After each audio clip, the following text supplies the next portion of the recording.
So I don't have to say too much about myself with that great introduction. Thank you. A little bit more about the Software Freedom Conservancy, where I'm executive director. These are all of the projects in the Software Freedom Conservancy.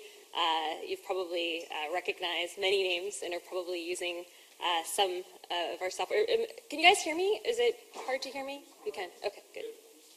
Do you think I should hold them?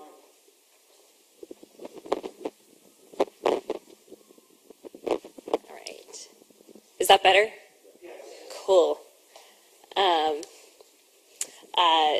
I'm also on the board of directors of the GNOME Foundation now that I'm no longer executive director. I'm a lawyer, which I often hide behind the podium when I share that I'm a lawyer. But I only do pro bono work now, and that includes work for the Free Software Foundation and GNOME and Question Copyright. I co-organized the Outreach Program for Women, as Libby was saying. I've got some flyers here because this week is our last week of, there's still a week left if you want to apply. If you know women who are interested in free and open source software, that might be good. And I've also got some flyers on the Google Summer of Code program in case anybody's interested. So feel free to pick some of those up after. I am a cyborg. I have a pacemaker defibrillator, and I realized how important software freedom was when I asked to see the source code of the device that's implanted in my body and was told no. And that has propelled me towards being a real advocate for software freedom. I really love LibrePlanet. This is my favorite conference, and it was at LibrePlanet that was one of the first times I talked about having a heart condition and how that personal medical situation sort of brought home all of the really important questions around software and infrastructure and all of the society and life critical functionality that we rely on, and just why software freedom is so important. I threw up the Twitter handles so that if you guys are looking at your devices, which I know you're using only free software to connect to Twitter, and I know that when you're looking at your devices during this talk that you are totally blogging and tweeting about how great it is. So just wanted to make it easier for you. How many people here are new to free software? Wow, a lot of people. So great. Yeah. Fantastic. And how many people are new to LibrePlanet? Raise your hand. Wow, so great. Yeah. So welcome, and now if you saw somebody raise their hand near you, I know it's the end of the conference, but as you're walking out, just introduce yourself and make connections so that we know, everybody gets, can connect with each other, and so that people will want to come back next year. I actually had an ulterior motive in asking about newcomers, although I'm really glad that there are so many newcomers here, because I was really not sure whether I should just dive into the talk about the GPL, and I realized that with so many newcomers, and this is something that I love about LibrePlanet that's so great, is that it really does draw a lot of newcomers in. And I think the FSF does the FSF does an amazing job of organizing this conference. So can everybody who volunteered with the conference please stand up, and can everybody applaud them? This conference is amazing. And now, and the organizers, can you guys please stand up? Libby, you got to stand up. Yay!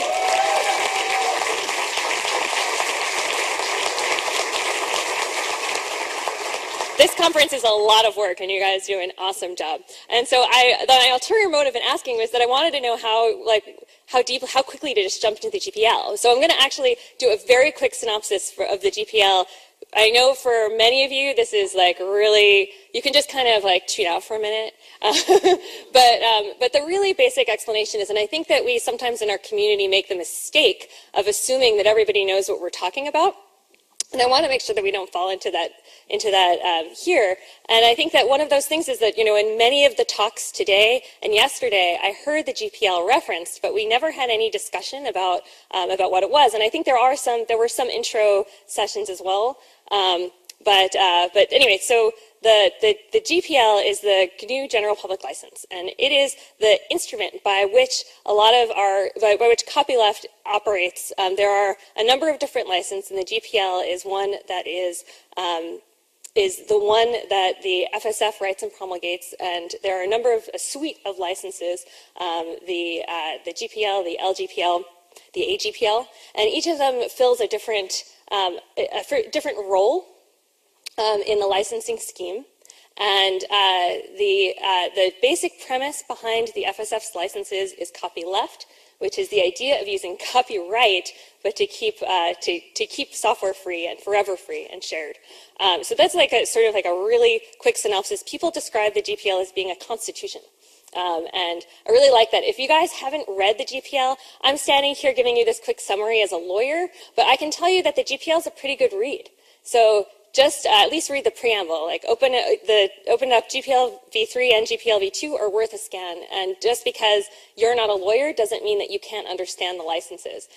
So you should really feel empowered to read the licenses and interpret them for yourselves. So the title of my talk is Stand Up for the GNU GPL. And I know Richard Stallman had to travel, so he's not here. But I know that if he were here, he would say, are you going to ask people to stand up for the GPL? And so we've been tired. It's a long conference, but if you care about the GPL, I have to ask you to stand up now. And let's applaud the FSF for giving us the GPL.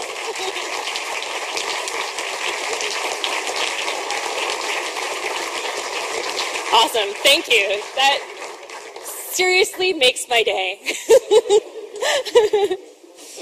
So people really care about the GPL. I care about the GPL. I think most of the people in the room really care about copyleft and the GPL.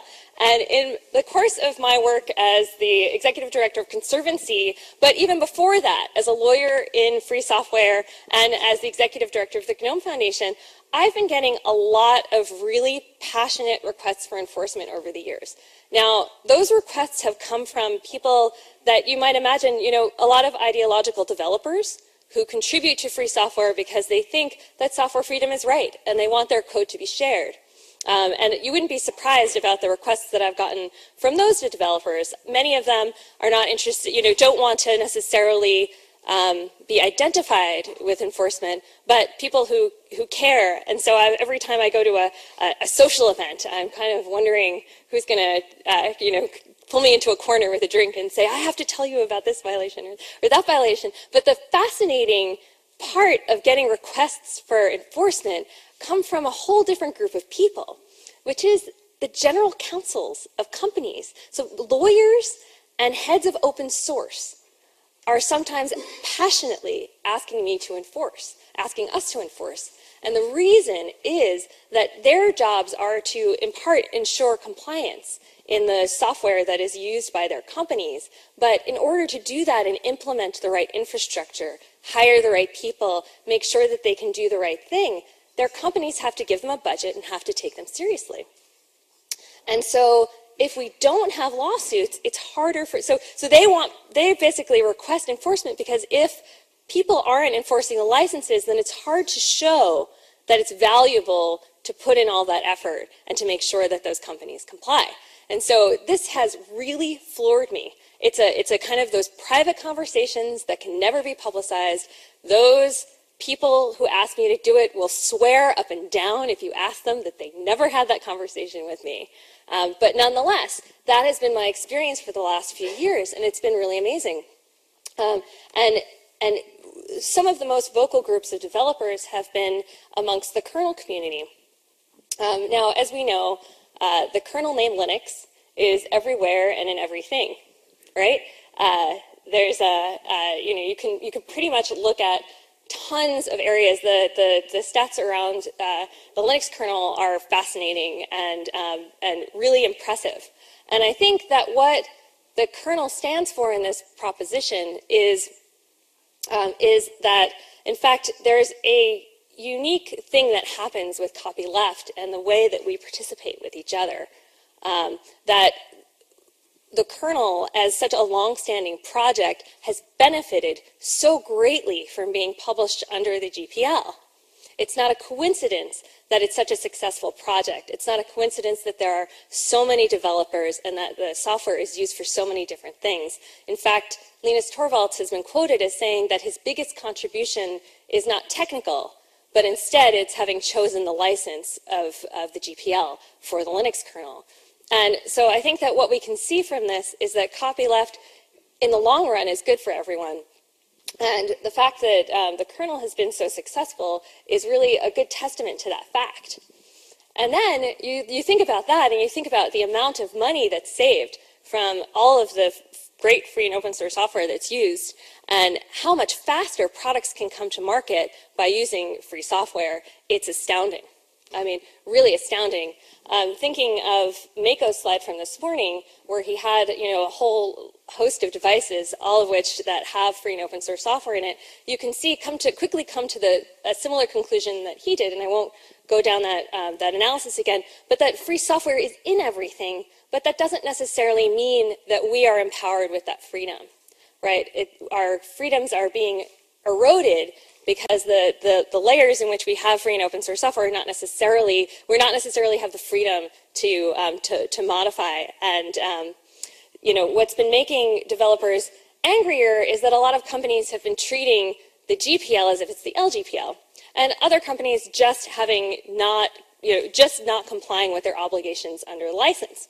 So the Conservancy launched the GPL Compliance Project for Linux developers. And I have this "Hello, my name is" sticker because the way we were able to form this coalition was by not requiring the members of the coalition to be public about the fact that they were in the coalition.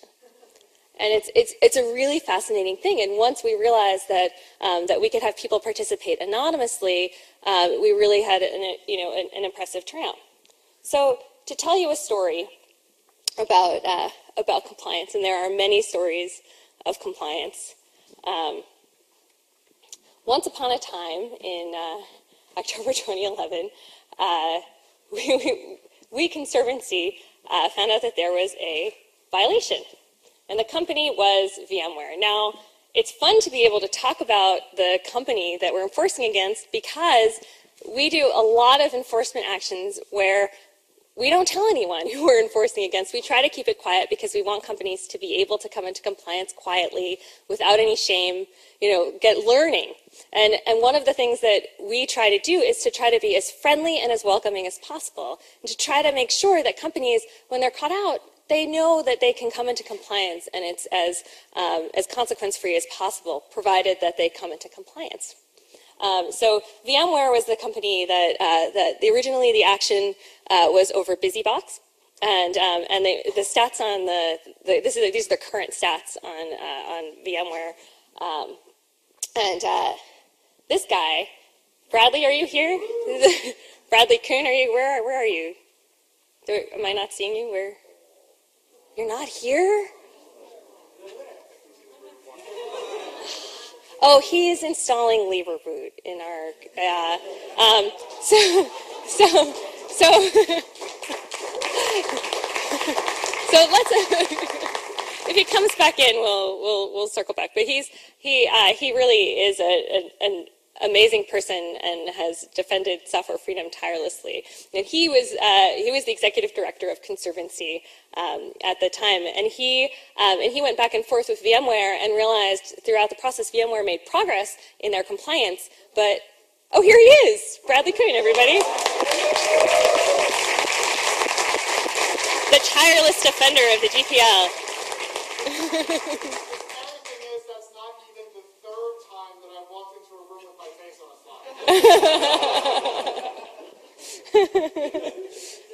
And so after much back and forth and VMware actually making progress and having better source candidates, it turned out that it became evident that on the Linux kernel that there was a major violation. And in 2014, VMware just said that they wouldn't comply. They understood what the issue was, and they came to a different conclusion, and they were not going to comply. You can laugh about the different conclusion, but they said they wouldn't comply. We took it as far as we could. We contacted as many of the ambassadors in the field that we possibly could. We went to organizations that, that promised that they could help us by providing a friendly entree to companies. They would be business friendly. They would explain the problem. We tried multiple of these people who are well known in free and open source software, and none of them could help us. And eventually, we realized that that we needed to start going public, and we contacted Christoph Hellwig because some of his copyrights were directly infringed. And so here's Christoph. He is based in Germany. He is a big contributor to the Linux kernel. He's 20th of over 1,000 contributors in the 3.19 release of the kernel, and he's very high in third-party code reviewers. So he's really done a ton of work in the Linux kernel. And he's based in Germany, so we had a good opportunity to get this guy involved. This is Jaeger, and he's the lawyer who represented Harold Welty and has been generally very active in free and open source software and those cases in Germany enforcing the GPL. And so we now had a team of Till and Christoph, and then they started to work for a year to try to get compliance from VMware, and they had a year of back and forth.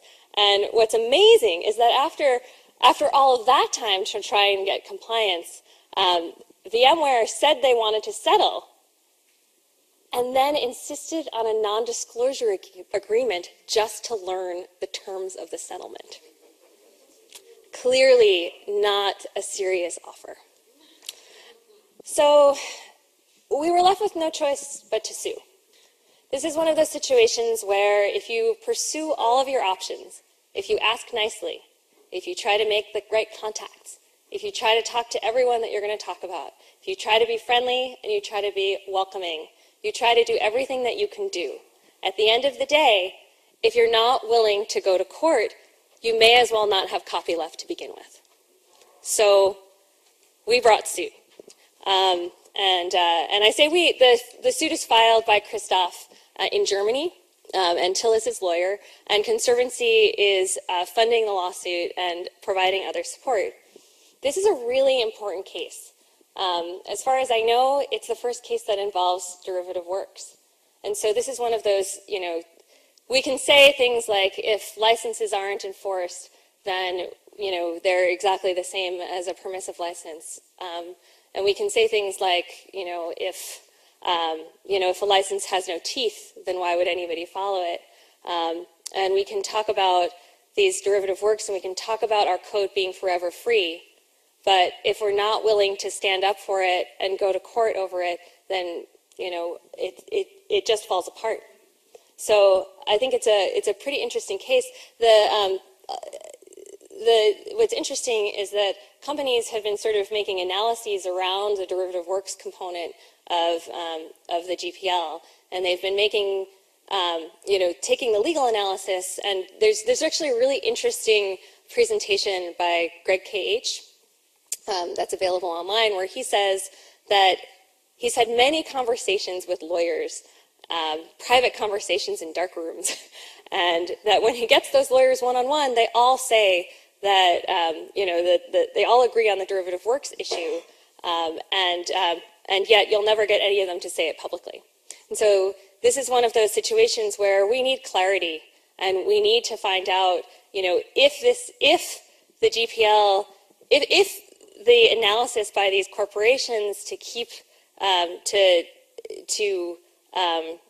that the derivative works provisions of the GPL are not as strong as we think they are, then we should know that now, right? So we launched the lawsuit, and this was our hashtag. and our hashtag that we chose for a very good reason, because we really just want the right thing. Choosing to release your code under the GPL is an ideological choice. Developers who use the license are doing so because they believe in it, and it's their, it's at the very basis of what they're doing. To not release the code of a derivative work that you made with it is simply not using the code in the spirit that it's been given. It's simply the wrong thing. So what we want is for VMware to just do the right thing, not asking for much. Happily, right after we launched the suit, this is it's hard to read in this case, but it's the statement of support from the Free Software Foundation that came out right after we announced the lawsuit.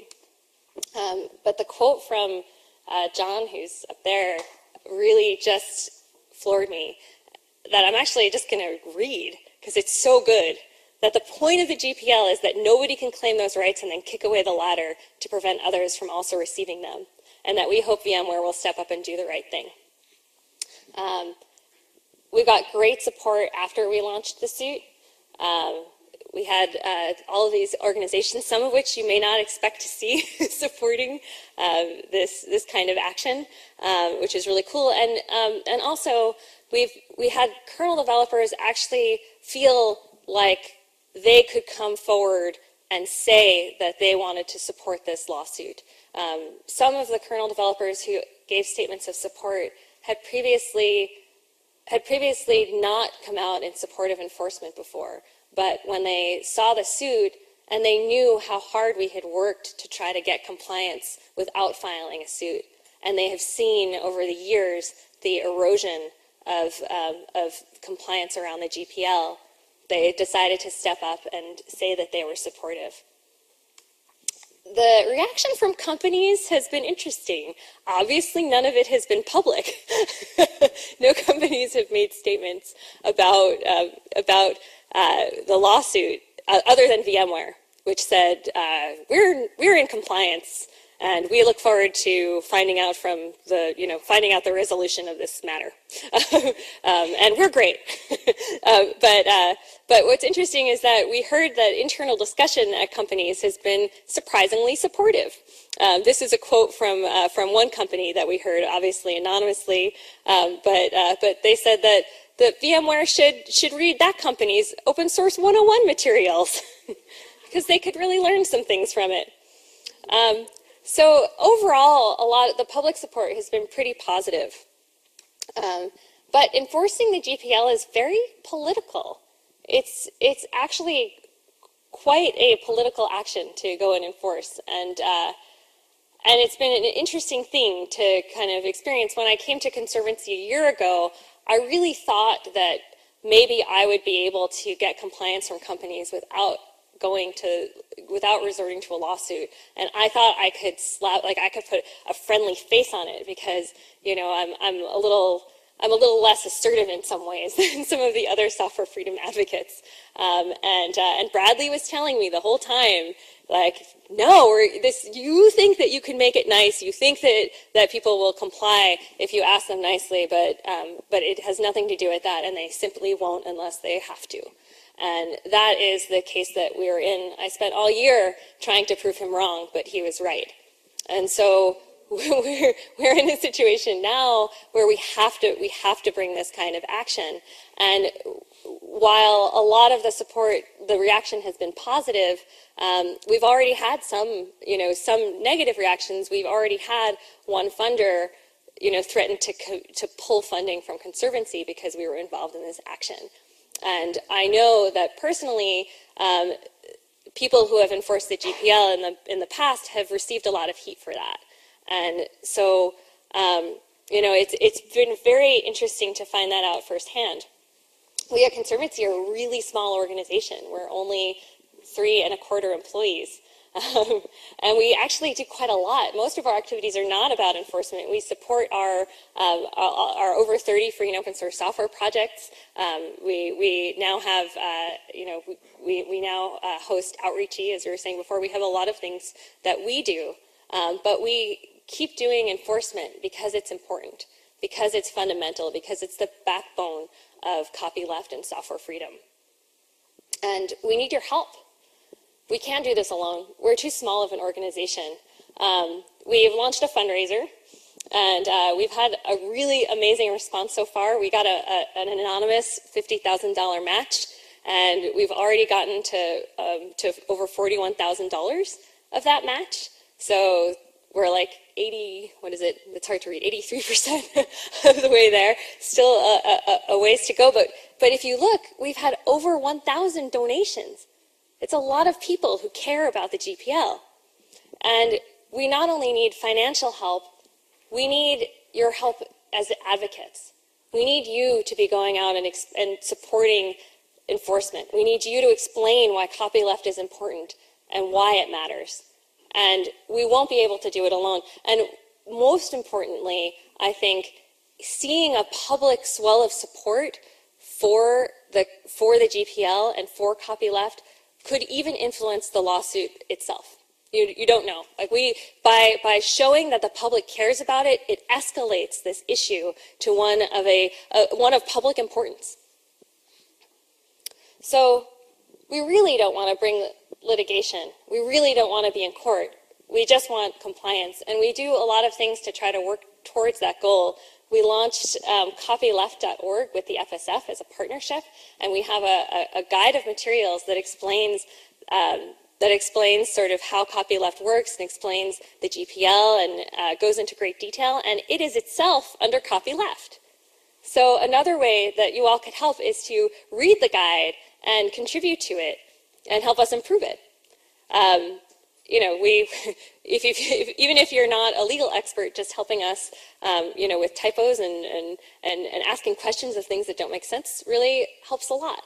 And we wanted to do this in a really public way so that we have a living document, one that stays current, one that everybody can contribute to, and one that will be all the more valuable going down the road. One of the things that we added was we added an analysis of a pristine source candidate. So we have an analysis. We basically demonstrate what we look at for compliance on source code. And we use the Think Penguin wireless router. Are the Think Penguin guys still here? They left. But a closing keynote. But it's really cool that we had a product that we were able to show that we were able to demonstrate our analysis on, because we couldn't demonstrate our analysis on some source code that was sort of barely compliant. So we were really excited to be able to contribute this, and this is important because it means that that industry lawyers and anyone who's worried about compliance for their company can look at what we look at, and hopefully that will be able to help them. So we filed a suit and we launched it with a lot of fanfare, but this is a long road. We're not going to be able to accomplish everything in one suit that we filed in Germany in one situation. And we are not going to be able to get companies everywhere to understand the value of copyleft and also come into full compliance tomorrow from this suit. This is going to be a long road, and it's going to be a hard road, and we're all going to do it together, okay? And I would say that you have a lot of power in this. I think Stallman in his keynote said that, you know, software freedom is political, and that there's a lot of actions that you can take, that you can go into your, you know, if you have children, you can go into your children's schools. You should look for opportunities to talk about it. It can be exhausting to talk about basic issues over and over again, but it's worth it. It's worth it. If you blog about this. If you write, whatever you do to, you know, if you're on the internet, talk about this and show that it's important, because it'll make the biggest difference. So help me and stand up for the GNU GPL. We can do it together. So, and thank you, Conservancy, of course. I already shilled for a donation, so I don't need to do it again. But we appreciate your input and your help. Does anybody have any questions? Do you have a thing?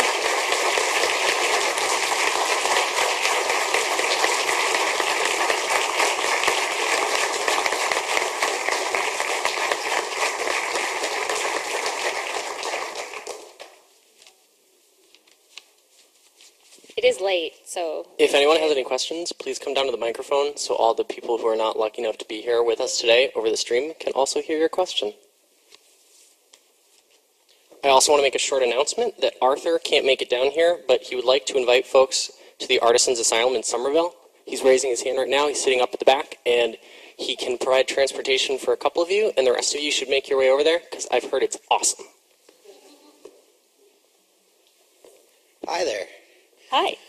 So, firstly, thank you for the work that you're doing with the Conservancy in all respects, especially the enforcement stuff.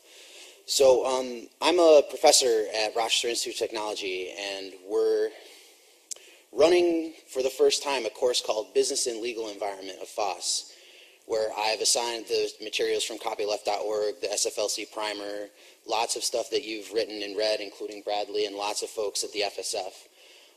We're constantly looking for more curriculum, more guest lecturers, more ways to educate students about the importance of software freedom and the differences between permissive and free licenses. So my question is, you know, we need to get the word out and we need help for students. I'm constantly looking for good resources to educate the next generation of hackers. So where would you point? I have to write on the board every day, I am not a lawyer, which is hard because I don't have a legal background, but all the students come to me with legal questions every day, asking things, lots of things, but I tell them help at FSF, compliance, you know, even any email address that I can find. So my question is where are the resources where we can educate the public about this legal stuff so I can include it in the repositories and make it better? Yeah, it's a good question. I mean, and that's one of the reasons why we launched copyleft.org, which is sort of a collection of a lot of the materials that the FSF has published in the past.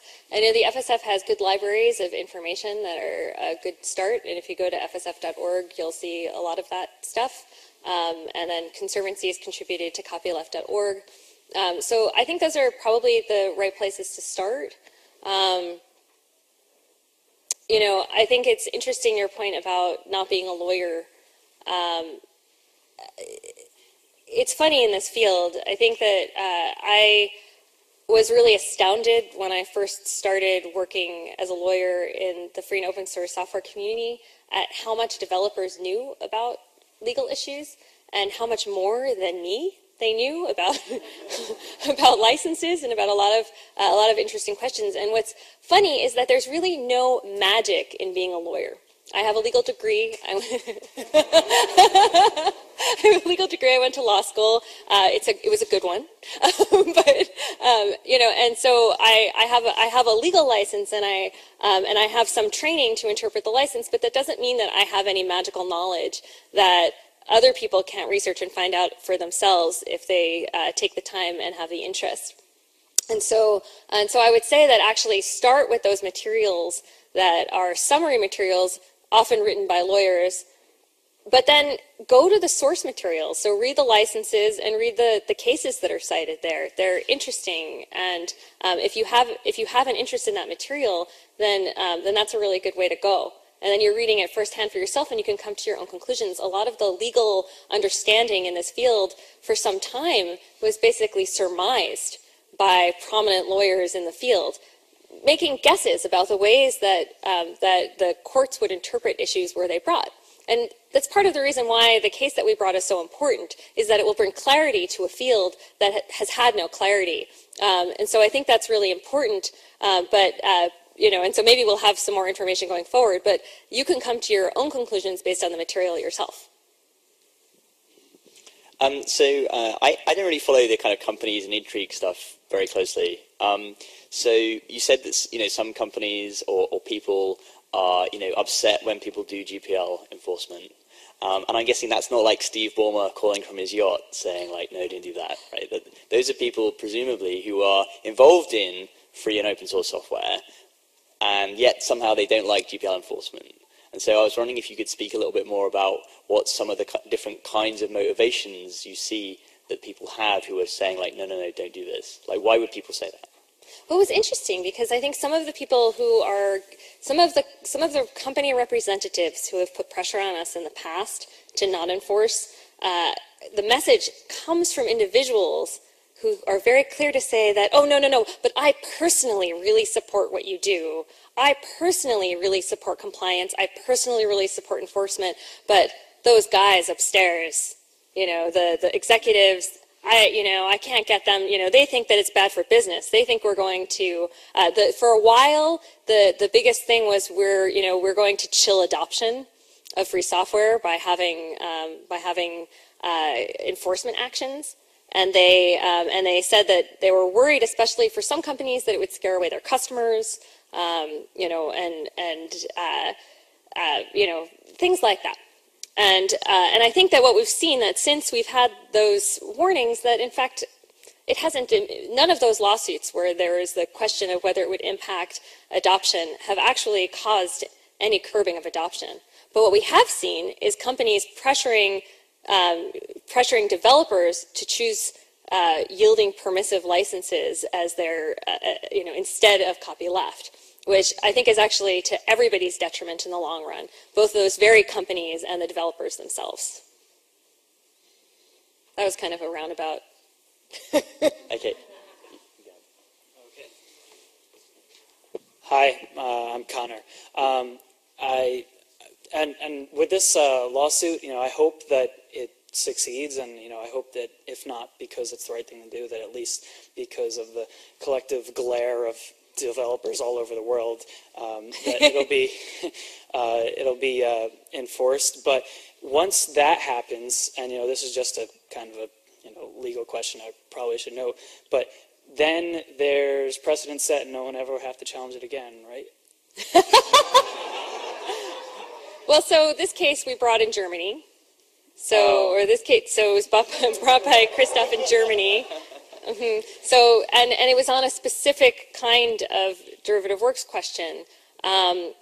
There are many other jurisdictions in the world, and also there are many different ways in which companies are violating the GPL.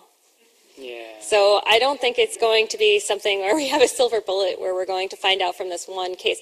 If we chose this, I mean, this case is a good case to bring because I'd like to say what. So I can't really talk too much about the case itself because it's ongoing litigation, and because of German law, we're limited a little bit in what we can say, and we, for example, we can't publish the complaint at this time and hope that VMware agrees to publish the complaint because documents in Germany are not by default made public. So, I think it's just one of, so I hesitate to say too much, but I think it's a good case, and hopefully when we get a good decision in it, that will inspire, help have the enforcement discussion move a lot faster from the very beginning and save time and get companies to do the right thing. But I think it's going to be a much longer road before it's the default and we've locked this issue up. All right. Okay, thanks. I just found it interesting that you found yourself having to become a little bit of a German lawyer as well, right? Thank you. You may have already sort of answered this, but basically, you may have already sort of answered this, but is there any risk of a Free Software Foundation losing the case? Well, so with any kind of litigation, there's a risk of losing, right? And so the Free Software Foundation is supportive of the case, but the case is actually brought by Christoph Hellwig in Germany, and the Software Freedom Conservancy is supporting the case. So that's sort of so the Free Software Foundation is actually not involved directly in the case, but the real question that you're asking is what happens if we lose? Well, then we know. I mean, so I actually think that a bad resolution, a bad outcome in this case is actually ultimately good for us because then we have knowledge of how our license will be upheld in Germany. From what we hear from German lawyers, and I'm not a German lawyer. I'm admitted to practice law in the state of New York only. But we'll have to bring the case in other jurisdictions. I mean, so there are other actions, even if we do receive a bad outcome in this particular case, it's not necessarily over for us. But no matter how the case comes out, it is good to have the clarity, and it's good for us to know how the license will be interpreted by a court. So I was actually going to ask a two-part question, and that was the first part. The second part is, what if, in a practical sense, if you win, then what complete corresponding source code will VMware be compelled to publish to come into compliance? Is it going to be like a little shim that is only useful for running some VMware thing, or are we talking like their entire business product? Like I don't have a sense of what the impact of this could be. So I recommend looking at our website where we publish what we can publish about the matter, and you'll see we published a diagram that shows sort of the overall architecture of the product and what pieces we think, how that plays out. So take a look at that. I think it will be very useful and interesting software that's published from this, hopefully. Oh, wait, one more question. I think we can, oh, last one, sorry. Since not every company supports this, do you feel that the Conservancy has lost any corporate sponsorship or potential sponsorship over this? I don't think yet. That's a good question. But I would say that taking this action makes it harder for us to do corporate fundraising, which is why we launched a supporter program back in December. Is it okay to raise your hand if you're a Conservancy supporter and you're, please? Ah, and there's a Conservancy t-shirt in the back, hooray!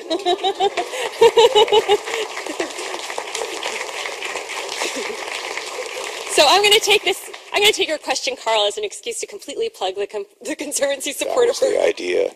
Oh. Which is that everybody here should become a Conservancy supporter. You should become an FSF member and a Conservancy supporter, because the work that we're doing is in the interest of the public. It's in the interest of developers, and in order to keep that going, we need to have that support from individuals. And we are an organization where we're just not going to be able to keep going if we don't have individual support. And if we are resorted to corporate funding, that means that corporations expect us to do the things that they would want us to do, which is a 501c3 charity we can't do and we don't want to do. We want to be working in the interests of software freedom. And the only way to do that is with public support. So I think that's a great time to end and say thank you so much for your time.